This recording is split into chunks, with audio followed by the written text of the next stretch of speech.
নতুন ধান কাঠে পৌষ সংক্রান্তি বাণী বান্ধা ঘরে ঘরে পিঠে। তাহলে বন্ধুরা বুঝতেই পারছেন রেসিপিটা জমে যাবে। নমস্কার বন্ধুরা, লালমুখী রান্নাঘর থেকে আপনাদের সকলকে জানাই স্বাগত, জানাই প্রণাম।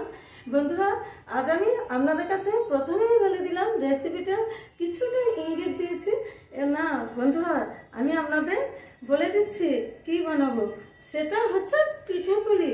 বন্ধুরা এই পিঠে পুলির রেসিপিটা কেমন হবে সেটা দেখতে গেলে প্রথম থেকে লাস্ট পর্যন্ত ভিডিওটা দেখতে হচ্ছে। বন্ধুরা রেসিপিটা যদি ভালো লাগে করবেন একটা লাইক আর করবেন একটা সাবস্ক্রাইব। তাহলে চলুন আমি বানিয়ে দেখাচ্ছি, শুরু করছি।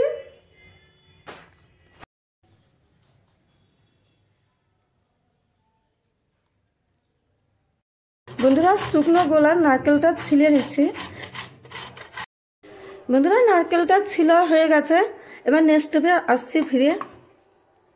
বন্ধুরা পিঠে পুলির উপকরণটা দেখে নিন। 1 কেজি বাসমতি রাইস চাল রাতে ভিজিয়ে দিয়েছিলাম, সেটা ছেঁকে নিয়ে মেশিনে পেশে নিয়েছি।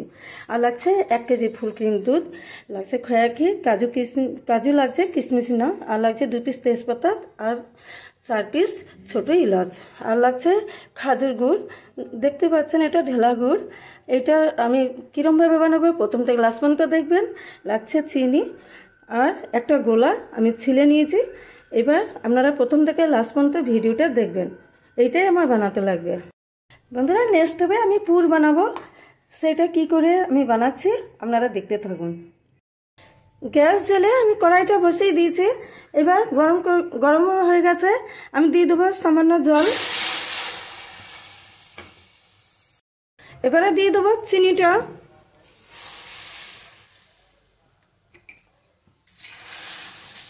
চিনিটা আমাকে এটা গলতে হবে। এবারে চিনিটা মিক্স হয়ে গেছে, আমি দিয়ে দেবো নারকেলটা।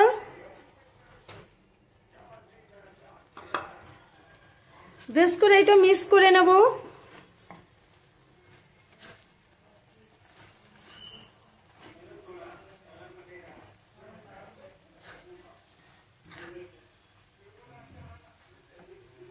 এবারে খোয়া ক্ষীরটা আমি হাতে করে এটা ভেঙে নেব।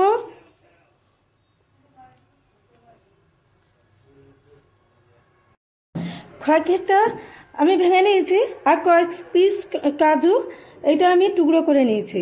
এবার আমি দিয়ে দেবো নারকেলটা, দেখুন ভাজা ভাজা হয়ে গেছে। এবার এর মধ্যে দিয়ে দিচ্ছি খোয়া ক্ষীরটা। এটা বেশ করে এর সাথে মিক্স করতে হবে। দেখুন এই সমস্ত দিয়ে পুরটা বানালে পিঠে পুলি টেস্টি হবে। দেখুন খোয়া ক্ষীরটা একদম নারকেলের সাথে মিক্স হয়ে গেছে। এরকমভাবে আপনারা পুরটা বানিয়ে নেবেন। অলরেডি আমার পুরটা বানানো হয়ে গেছে। এবার আমি দেখুন প্লেটের মধ্যে নিয়ে নেব। আমি গ্যাসটা বন্ধ করে দিলাম। নেক্সট স্টেপে আমি ফিরে আসছি। দেখতে পাচ্ছেন পুরটা কি সুন্দর হয়েছে, এরকমভাবে আপনারা পুরটা বানিয়ে নেবেন।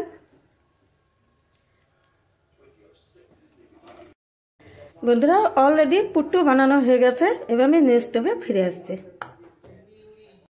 এবারে আমি দুধটা কড়াইয়ের মধ্যে দিয়ে দিয়েছি। এবার দুধটা ফুটতে হবে। গুড়টা ঢেলা ছিল, সেইটা আমি টুকরো টুকরো করে নিয়ে নিয়েছি। এবার গুড়টাকে আমাকে একটু ঢিলে বানাতে হবে, সেটা দেখুন। গুড়টা ছোট হাঁড়ির মধ্যে নিয়ে নিয়েছি। এর মধ্যে দিয়ে দেবো সামান্য জল, বেশি না। গ্যাসটা জ্বেলে নিয়েছি। এবার গ্যাসের মধ্যে আমি গুড়টা দিয়ে দিচ্ছি। দেখুন গুড়টা ফুটবে। বন্ধুরা একদিকে দুধ গরম হচ্ছে আর একদিকে গুড়টা ফুটছে। এবার বাকি স্টেপে আমি ফিরে আসছি।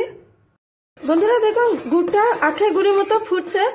এটা একটুখানি টাইট করতে হবে। দেখুন একদম কি সুন্দর অপূর্ব। বন্ধুরা এখন দুধটা টকবক করে ফুটছে, বেশ কিছুক্ষণ ফুটতে হবে।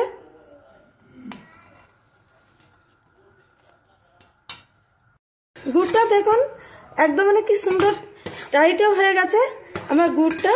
এবার আমার অলরেডি পাক হয়ে গেছে। আমি এবার এটা বন্ধ করে দিচ্ছি। চালের গুঁড়োটা দেখতে পাচ্ছেন গরম জল ফুটন্ত। এবারে অল্প অল্প জল দিয়ে এইটা মাখতে হবে। বন্ধুরা দেখুন গরম জল দিয়ে আমি চালের গুঁড়োটা মেখে নিলাম। দেখুন আমি আপনাদের দেখাচ্ছি। দেখুন এটা কি সুন্দরভাবে আমি মাখলাম। বন্ধুরা এরকমভাবে চালের গুঁড়ো গরম জল দিয়ে মেখে নেবেন। এবার হাতে না পারবেন চামচ দিয়ে মাখবেন। বন্ধুরা এই ভিডিওটা কেমন লাগছে জানাবেন কমেন্টের মাধ্যমে। এবারে আমি পুর ভরে দেখাবো, আপনারা দেখতে থাকুন। এবার আমি পুর ভরে দেখাবো। দেখুন অল্প আমি গোল্লা নিয়েছি, এটা একটু পাতলা করব।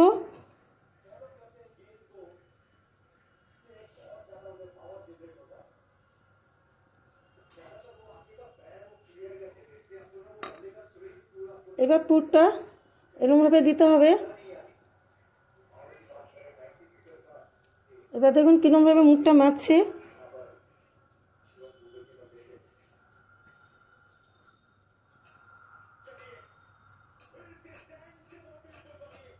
এবার দেখুন এরকমভাবে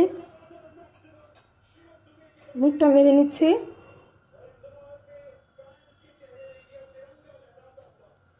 এরকমভাবে আপনারা গড়ে নেবেন। বন্ধুরা পিঠেগুলো এরকমভাবে গড়ে নেবেন। দেখুন কি সুন্দর অপূর্ব। এর থেকে ছোট কিংবা বড় সেটা আপনাদের ব্যাপার। এবার আমি কি করছি দেখুন, এবার দুধটা ফুটে ফুটে একদম মানে ক্ষীর হয়ে গেছে।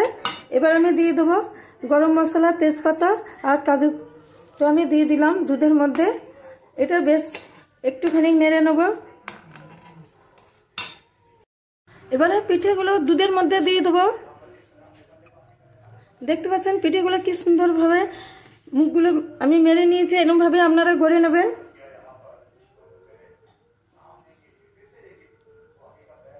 বন্ধুরা এরকম ছোট ছোট গোল্লা দেখুন খুন্তি পিঠে আমি গড়ছি। দেখুন গোল্লাটা এরকমভাবে একটু লম্বা করে নেব। এবার দেখুন এখানটা চিপে দিলাম আর এখানটা ডান্ডিটা গড়ে নিলাম।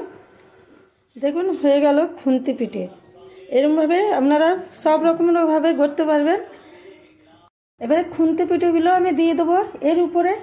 দেখতে পাচ্ছেন পিঠেগুলো টকবক করে ফুটছে। এর মধ্যে আমি পুর দিইনি। এরকমভাবে এটা খেতে খুব টেস্টি লাগবে। আপনারা পুরের সাথে এইগুলো এক একটা দারুণ লাগবে। বন্ধুরা পিঠেগুলো আমি ভালো করে নেড়ে নেব। এরপরে আমি গুড়টা কিরমভাবে কখন দিতে হয় সেই স্টেপটা আমি আপনাদের বলছি। বন্ধুরা একটা কথা আপনাদের কাছে আমি শেয়ার করতে চাই। দেখুন গুড়টা ফুটন্ত অবস্থায় দেবেন না। যখন পিঠেটা সিদ্ধ হয়ে যাবে তখন আপনারা গুড়টা কখন দেবো আপনারা দেখতে থাকুন লাস্ট পর্যন্ত, কারণ দুধটা কেটে যেতে পারে। আপনারা এরমভাবে দুধ তুলে গড়ে নেবেন। এবারে দেখুন দুধগুলো গায়ে গায়ে লেগে গেছে। এরমভাবে আপনারা গড়ে নেবেন।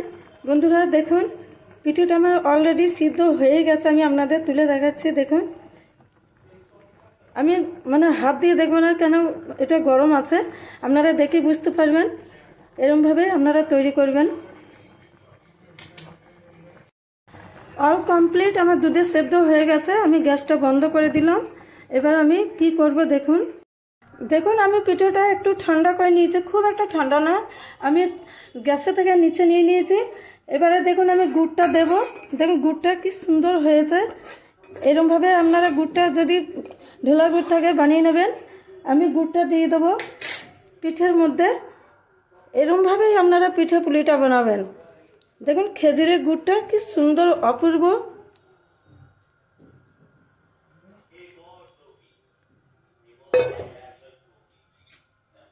এবারে এটা একটু নেড়ে নেব। বন্ধুরা দেখুন গুড়টা আমি দিয়েছি। দেখুন চতুর্দিকে মিক্স হয়ে গেছে একদম অল্প ভাপের মধ্যে। কি সুন্দর দেখুন। আমার একটু আমি দেখিয়ে দিচ্ছি, কাটেনি কেউ, দেখতে পাচ্ছেন। এরকমভাবে এটা একটু পরে জমে যাবে। বন্ধুরা কিছুক্ষণ পরে এটা সার্ভ করলে একদম মানে কি সুন্দর মাখো মাখো ভাব হয়ে যাবে। বন্ধুরা এটা আপনারা এরকমভাবে ঘরে চটপট তৈরি করুন। বন্ধুরা ভিডিওটা কেমন লাগলো সেটা প্রথম থেকে লাস্ট পর্যন্ত আমি দেখিয়ে দিলাম, সেটা কমেন্টের মাধ্যমে জানাবেন। আর ভালো লাগলে করবেন একটা লাইক। অল কমপ্লিট বন্ধুরা দেখুন একদম কি সুন্দর অপূর্ব একটা সেন্ট বেরিয়েছে। বন্ধুরা এরকম ভাবে আপনারা দুধ পুলি পৌষ পার্বণের দিনে আপনারা ঘরে তৈরি করে ফেলুন। বন্ধুরা এই ভিডিওটা কেমন লাগলো সেটা জানাবেন কমেন্টের মাধ্যমে, আর ভালো লাগলে করবেন একটা লাইক। অল কমপ্লিট বন্ধুরা। তাহলে আমি তো আপনাদের বানিয়ে দেখালাম, তাহলে ঘরে আপনাদের কি করতে হবে, ট্রাই একবার বানিয়ে ফেলুন।